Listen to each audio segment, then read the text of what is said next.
حضرت عمر ہمیشہ حضرت ابو بکر سے نہ کوشش کرتے تھے آگے نکل جاؤں آگے نکل جاؤں آگے نکل جاؤں، ساری زندگی موقع نہ بن سکا۔ تبوک کا موقع آیا تو اللہ کے نبی نے کہا مال خرچ کرو۔ عثمان رضی اللہ تعالیٰ نے 10,000 لشکر کا سارا سامان تیار کیا، ان کی سواریاں، ان کا راشن کے لیے تھیلوں کو بند کرنے کے لیے دھاگے تک اپنے گھر سے دیے، اور 300 دینار اوپر دیے۔ تو اللہ کے نبی کی جھولی میں وہ 300 دینار پڑے تھے یوں، اور آپ ان دیناروں کو اٹھا اٹھا کے یوں فرما رہے تھے ما علی عثمان اللہ یعمل بعدا، عثمان آج کے بعد کچھ بھی نہ کرے تو جنت واجب ہوگی۔ تو عمر کہنے لگے آج میں ابو بکر کو کاٹ سکتا ہوں، آج میں اس سے آگے نکل سکتا ہوں کہ وہ آج کل غریب ہے، میں مالدار ہوں، تو وہ تھوڑا لائے گا میں زیادہ لاؤں گا تو میں بڑھ جاؤں گا۔ لہذا انہوں نے اپنے مال کا آدھا حصہ آدھا گھر میں رکھا اور آدھا لے کر آئے۔ ابو بکر نے جھاڑو پھیر دیا، جو کچھ تھا وہ سارا سمیٹ کے لے آئے۔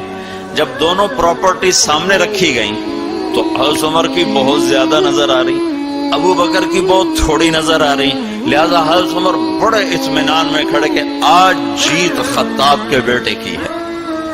میں قربان جاؤں، اللہ رسول تو جانتے ہیں کہ کون کیا کر کے آیا ہے، تو میرے نبی نے سوال ہی بدل دیا جو اس موقع کا سوال ہی نہیں۔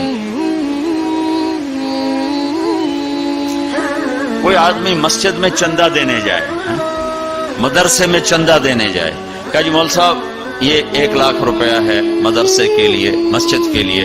آگے مولوی صاحب کہیں پیچھے کتنے پڑے ہوئے ہیں، تو کہے گا اے بھی واپس کرو، میں تو تھوڑی نیت ہے جو کوئی چکر لگتا ہے کہ تسی ٹھیکیدار ہو، مگر علی شاید ابھی پیچھے کتنے پے۔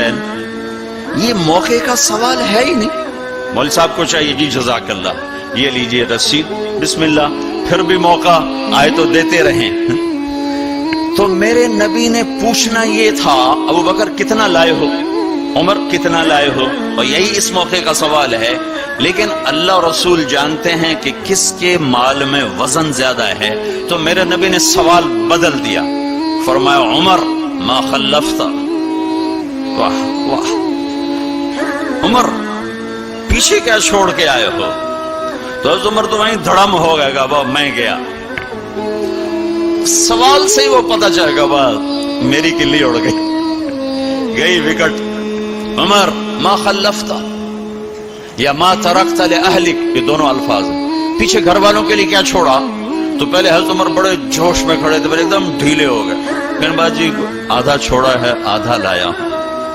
پھر آپ نے کہا ابا بکر ما خلفت یا ما ترکت لأہلک، ابو بکر تو پیچھے چھوڑ کے کیا آیا، بچوں کے لیے کیا چھوڑ کے آیا؟ تو انہوں نے کہا ترکت اللہ ورسول، میں تو اللہ اس کے رسول کو چھوڑ کے آیا ہوں، باقی سب کچھ لے آیا۔ تو اس پر عمر کہنے لگے ابو بکر میں نہیں تجھ سے آگے بڑھ سکتا، کوئی بھی تجھ سے آگے نہیں بڑھ سکتا۔ اور اگلی سنو،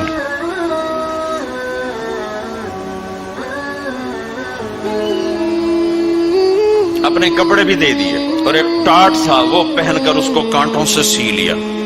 تو جبریل آئے، کہنے لگے یا رسول اللہ، اللہ تعالیٰ پوچھ رہے ہیں کہ ابو بکر نے یہ ٹاٹ کیوں پہنا ہوا ہے؟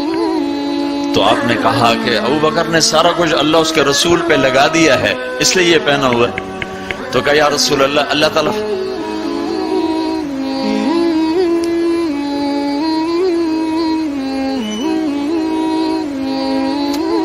تعالیٰ فرما رہے ہیں ابو بکر سے پوچھو مجھ سے راضی تو ہے،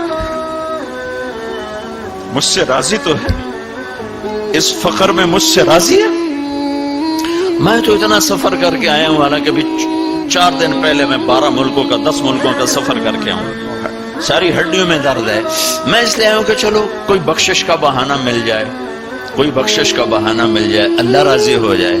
آپ سارے اس لیے حج پہ جا رہے ہو کہ اللہ راضی ہو جائے۔ جو سارے جہان سے کہتا ہے مجھے راضی کر، وہ کہہ رہا ہے ابو بکر سے پوچھو مجھ سے راضی تو ہے۔ تو آپ نے کہا ابو بکر تیرا رب تجھے سلام بھی کہہ رہا ہے اور پوچھ رہا ہے کہ راضی ہو؟ تو ابو بکر کی چیخیں نکلی، میں اپنے رب سے راضی، میں اپنے رب سے راضی ہوں، میں اپنے رب سے راضی ہوں۔